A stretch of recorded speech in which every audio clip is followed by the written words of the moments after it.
Hi everyone, and welcome to PD number 3 for this year. Thank you so much for participating so far in my PDs this year. I truly appreciate your support, and I've just been loving seeing how you're using these new tools in your classroom and hearing your ideas and what's working out for you and your students. So thank you so much for doing this. Thank you for all your hard work. I truly appreciate it. This PD that we're doing today in particular I've been very excited about it because this website has been one of my favorite websites to use with my students. I found out about it last year and I started using it right away with my first graders and they loved it. I've been using it a lot with my third graders this year and they're loving it. So it's a great tool to use. So I'm going to introduce it to you in a minute, but I just wanted to let you know I am not requiring that you use this with your students for this PD, only because it's kind of a big commitment if you want to use this in your classroom. It takes a while to get it going and to get it started and set up with your students. So I am not requiring that you commit to it right now. I'm just kind of introducing it to you and showing you how it works and how to go about setting it up and giving you ideas for using it. And just so that you know it's there, if you want to use it in the future, that's awesome. But if not, that's okay too. I'm not requiring that you use it with your students. So let's get started. What is SeeSaw?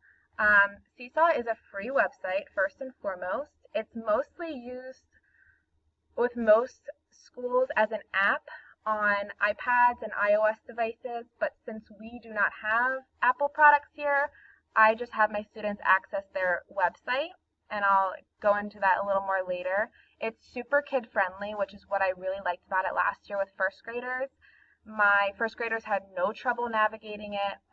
They picked it up real quick and they were very successful with it. And then even more so with my third graders, they've had no trouble as well. And it's also very user friendly. I had no trouble setting up an account and figuring it out myself. So it's very easy to use, easy to understand. Teachers create their own classrooms on SeeSaw, so once you sign up for an account, you will create a classroom for your students and you will set up an account for each one of your students. And usually that sounds like it's a lot of work, but all you need is a first name for each student, and that's how you create an account for them. You do not need to enter their birthday or their email address or even their last name. You really just need their first name. Excuse me. Or a number. If you have a number system in your classroom and you don't feel comfortable using their names, you can use student numbers as well. And then once you create an account and you create your classroom, all you need for your students to be able to log in is a code. And it's either a text code or a QR code that you give them so that they can log in. And that's pretty much it. They go to the website, they use the code, and then they log in. We'll get more into how to set up an account and how to get your students connected, but that's just kind of to give you an idea of what it takes. So SeeSaw considers themselves a digital portfolio for students to share their work and to display their learning. You can connect teachers, obviously. You can connect multiple teachers if you share classes, students, and you can also connect families if you choose to do that, so that everybody can view and provide feedback to everyone else's work. So in my classroom, I mostly use it as a classroom blog, and I have my students posting responses to journal questions or writing prompts, and then reading each other's and commenting and posting on each other's responses. So in SeeSaw, students can post using photos. They can take a photo, they can record a video, they can post a drawing or upload a file, or they can use the text journal tool or the note tool where they just text a response. In my classroom, I pretty much only use the text response because it's the easiest one, and it's just a way for our class to share ideas, and we have our own little blog. So that's another way you can consider using SeeSaw. If you would like to do so, I have not done this yet, and I plan to do it in the future, hopefully, but you can connect families to your classroom on SeeSaw. You can invite parents to view the class and to view their students' posts.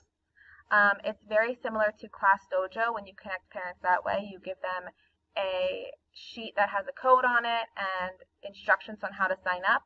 and parents can download the SeeSaw app on their smartphone, and they can get instant notifications about when their child is posting, and they can view the post, and they can even leave comments on their child's post. If you enable that feature, they can do that. So it's just a way for families to stay connected and to see the work that their child is doing in the classroom. Why use SeeSaw? There's a lot of different reasons that SeeSaw is good to use in the classroom.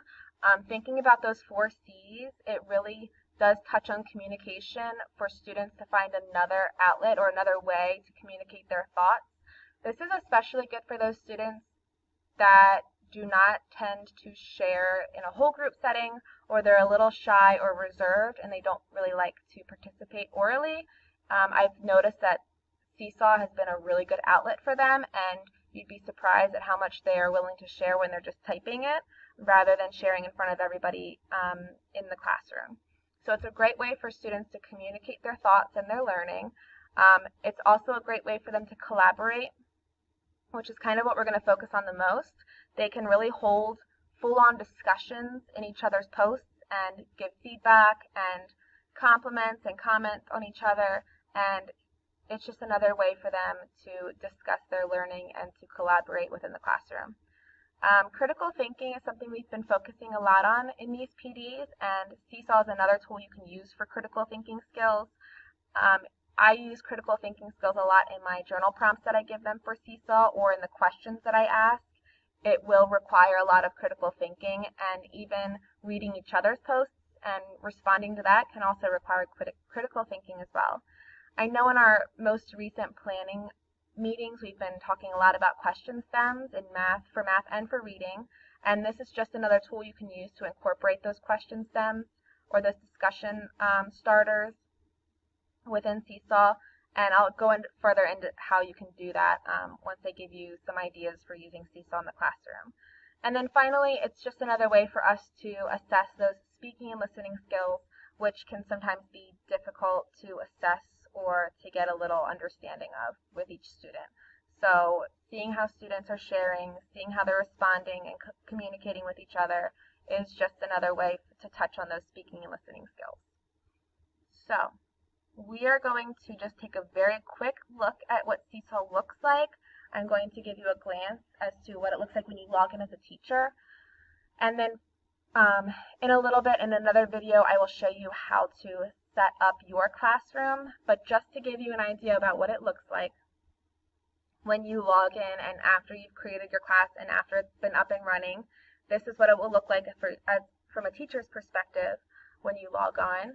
In the middle here you see the class journal, which is kind of like your classroom feed, where all the students' responses or posts and all of their comments and everything will pop up here in the middle, and the class journal tab is over here as well. Underneath the class journal tab over here you see each student's personal account, and if you click on any of them you can see the post that student has made, and you only see their posts and the comments that they have on their posts.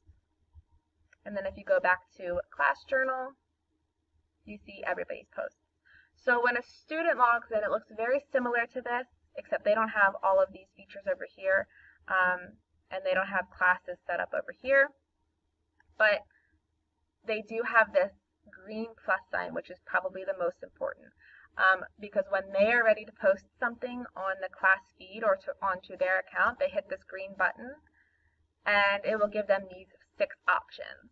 So they can take a photo using their webcam, or if they've done like a poster or something in class that they want to post onto SeeSaw, they can take a photo of it just by holding it in front of the webcam. They can record a video using their webcam to explain their thinking. I used that a couple times with first graders when they can't necessarily type their thoughts out. They can record a video explaining themselves, and I've also used this drawing tool a lot with first grade as a way for them to share their ideas.